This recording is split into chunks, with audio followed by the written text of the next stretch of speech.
it's me, Allison of Moon Medicine Yoga, and I'm here tonight with my very good friend, Sheila Masterson. Hello. Sheila is a career and business tarot reader, a energy work facilitator, and the host of the Living Tarot podcast, which you can stream on Spotify or wherever you stream your podcasts. And we thought tonight it'd be fun to do a little spooky season, Samhain, Halloween-inspired tarot reading for all of you. So get a drink, sit back, and let's have some fun. We have drinks too. Cheers.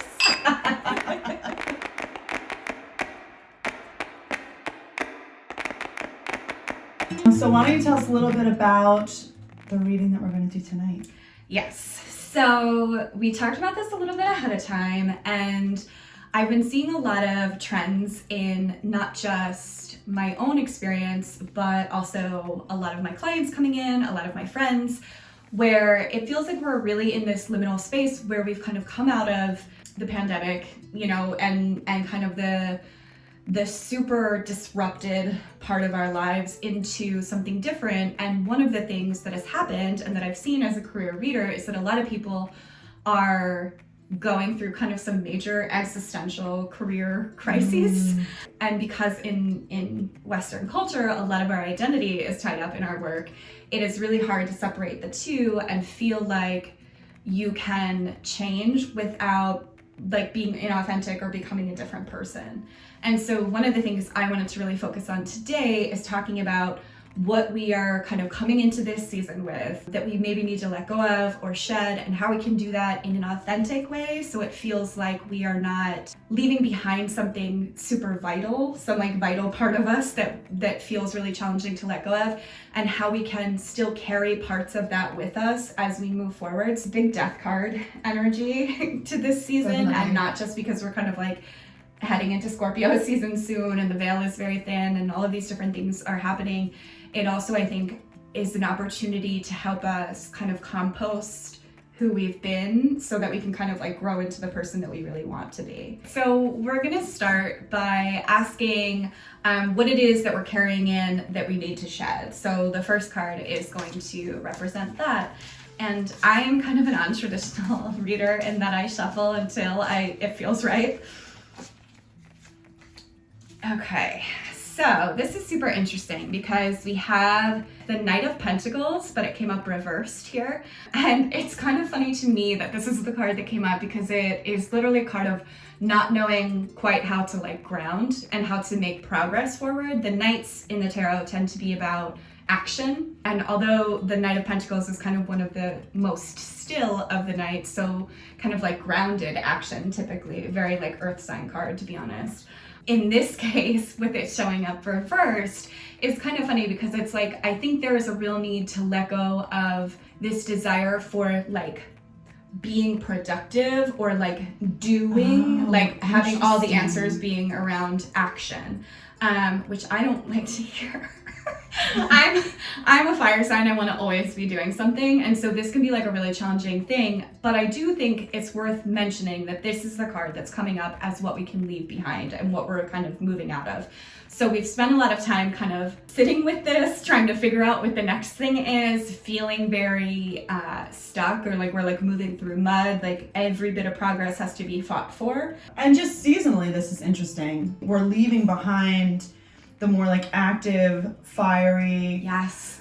seasons of the summer and transitioning into the more like quiet, restful regeneration stage of the fall and winter. It totally makes sense too, because the other thing that I think with this time of year where it's kind of getting like darker and darker and darker is it does feel more like introverted, more introspective, where we're kind of like going in more. And societally in the Western world, everything is very focused on like achievement and progress. So it's very difficult to be like in this kind of liminal space of, okay, I'm gonna like sit with this and figure out what's actually right for me and then take steps forward. We kind of want it to blaze right through and just like get to the next thing. In this in-between time, there's like a real connection to your higher self or spirit or whatever you like to like think of it as, where you might be feeling like more pressure to be this like elevated version of yourself, and not being there yet feels like stressful, where you're just like, oh my God, I'm like having anxiety because I can't make anything happen. So I do think that this is really interesting because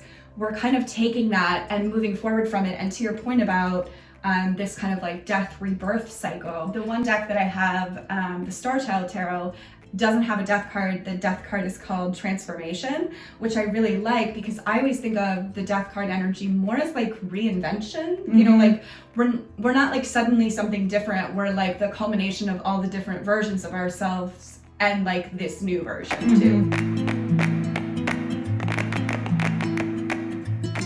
The second question we are going to ask is, what do we need to kind of push through to this next step, or whatever the next version of ourselves is?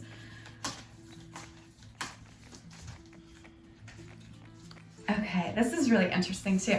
So 5 of Pentacles. So we've got 2 Pentacles cards coming up here. This one in particular is about resourcing ourselves, which I find kind of potent, especially right now. Because it's ultimately a card about not being able to do everything yourself and not being able to carry all of the different aspects of responsibility or all the different aspects of becoming this new version of yourself. And I do think it's really important because often when this kind of stuff comes up, we think, oh, well, this is just like an internal thing. Like, this is just something I'm going through. This is just like me.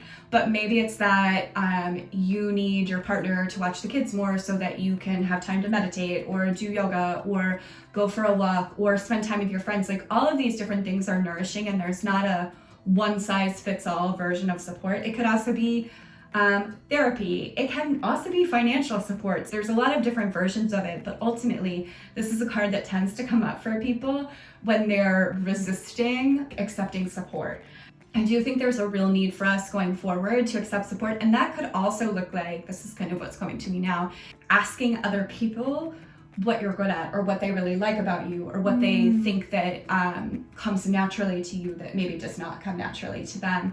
Because sometimes when we're in this fog and we're striving so hard to figure things out, we're so laser focused on our own thing that somebody else says one thing to us and we're like, holy crap, like that makes so much sense. Like I totally get it now. So I do think that that's something worth mentioning because a lot of us like to do it all ourselves and like suffer in silence.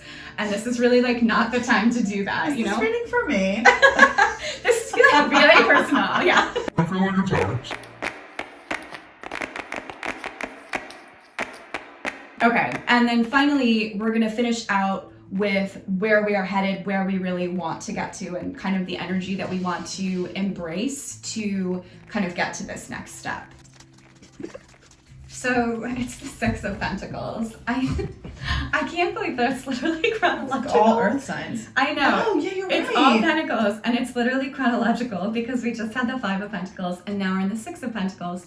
And this is interesting because we really need to embrace this energy of not, like, of balancing, again, balance being like a shifting place of how much we are putting out and how much we are taking in. And I think this comes in a couple different ways. I mean, one of the big ways that it comes in when we're talking about Pentacles is in the amount of work that we're putting out and the compensation that we're receiving, which is not just money, because some of us take care of things at home or whatever it is, but feeling like the amount of effort that you're putting in is being balanced out with what you are receiving back, whether that is appreciation or love or care or whatever. Like, it's not just like dollars and cents necessarily, but ultimately it's about valuing yourself. And so I think, like, when we're talking about the energy we want to embrace going forward is really that feeling of, kind of combined with this 5 of Pentacles, is I want to embrace the energy of asking for what I need and expecting to receive it, and expecting to receive it without having to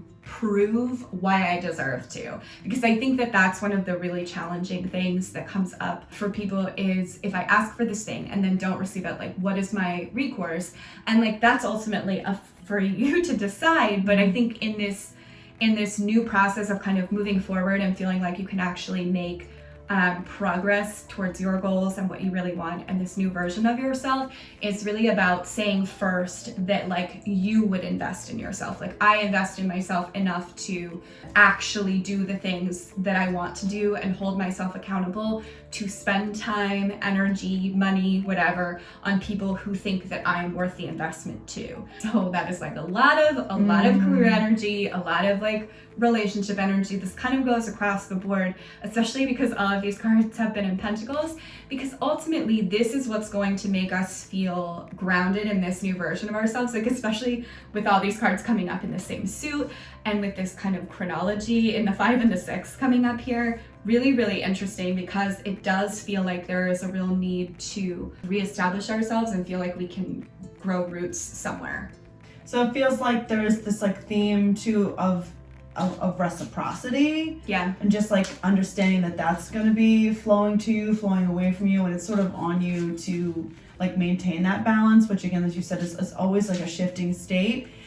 And it's easy to take all of this and like put it in that capitalist transaction-based box where like you need so desperately to quantify like what you're doing in order to quantify what you get back. Exactly. When it really isn't always quantifiable, or it's more just like, I might need more in this moment, I'm going to need less in the next moment or something. Right. Like I feel like it's always, it's just shifting. You needing support doesn't necessarily have to be earned. Exactly. Because I think just to exist these days is... It's a lot. It's a lot.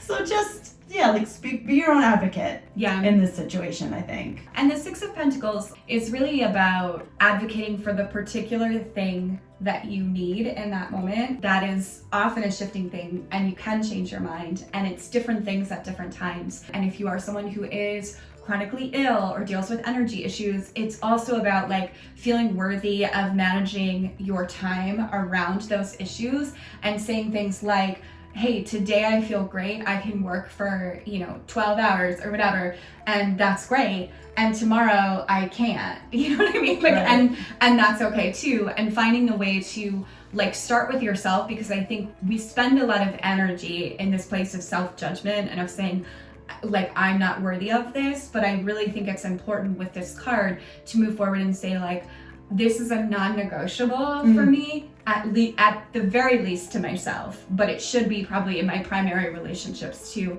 and hopefully it is in my work. That one is like a little harder to do and usually relies on like a little bit more negotiating and fighting against the system, but at the very least it needs to be true in your relationship with yourself and probably like your primary friendships, family life, stuff like that. I love that. Yeah. Great note to end on.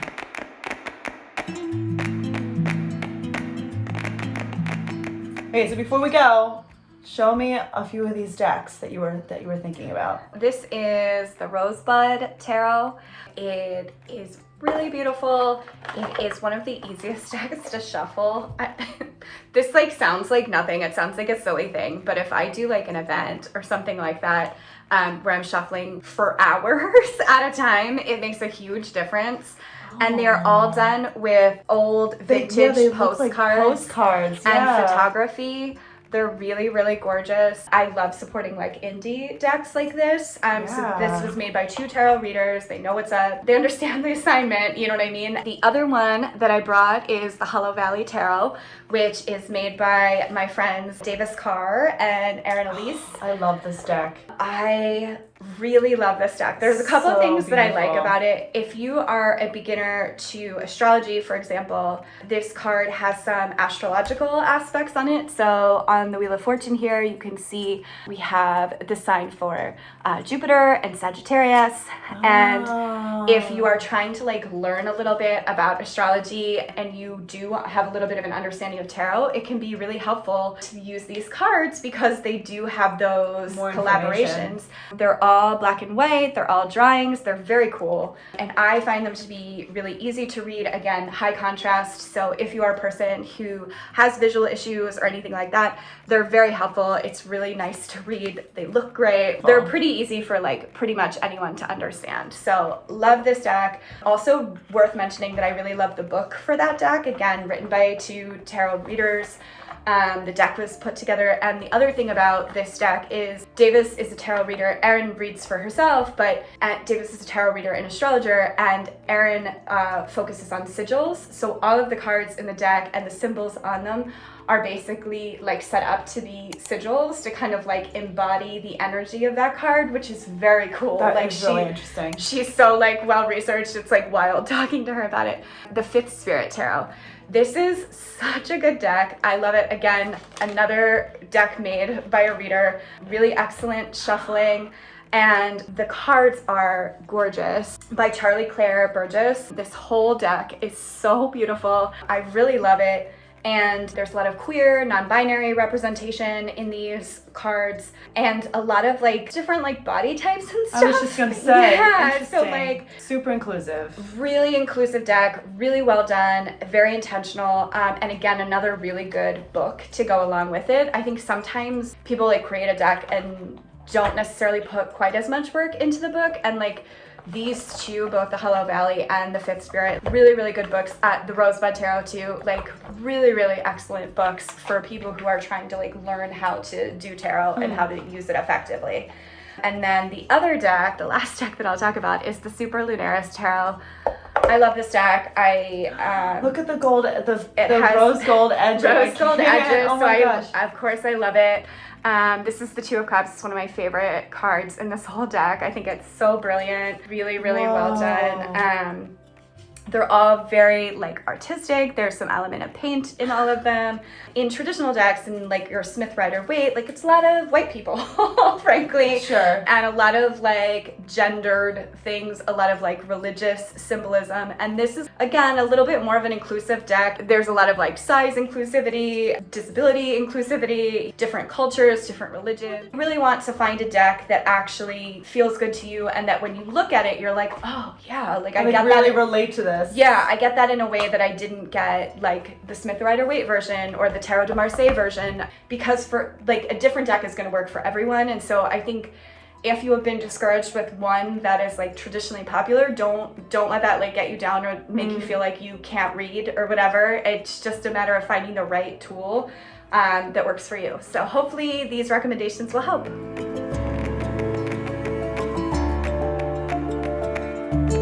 I've been reading tarot professionally for about 6 years now.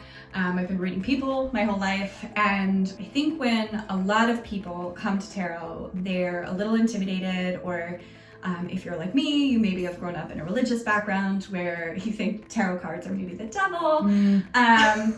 It can be like a little confronting or a little scary to think about kind of giving away your agency to like a deck of cards. And my experience is really in helping people not give away their agency, but ask questions that give them the information to make the decisions they need to make. And part of the reason that I focus on career and business is because typically when people are talking about their career or their business, they have some pretty strong ideas of exactly what they want to get out of it, or the directions that they might want to try or experiment with. And so it creates a more collaborative environment, which is what I really like as a reader. There are plenty of people who use it purely for divination and predicting things and telling you what's going to happen, but I believe in free will, and I think that readings like that are only as helpful as having like the buy-in of the person who's getting the reading and their like desire to actually make something happen, because ultimately I think that's what makes something actually come true. So, that's so interesting. Yeah. Well, this was amazing. Yes. Happy composting. Happy composting. Happy seeding. Happy dying, everybody. Thank you again, Sheila. I will leave Sheila's information below. You do virtual readings, phone readings, and then I also have a do your own year ahead spread if you're a fellow reader. Have a great spooky season. I'll see you soon on Samhain. We'll be doing another slow flow yoga class to honor that moment on the wheel of the year. And I guess that's it for now. Yeah. All right. I'll see you again soon on the mat and under the moon.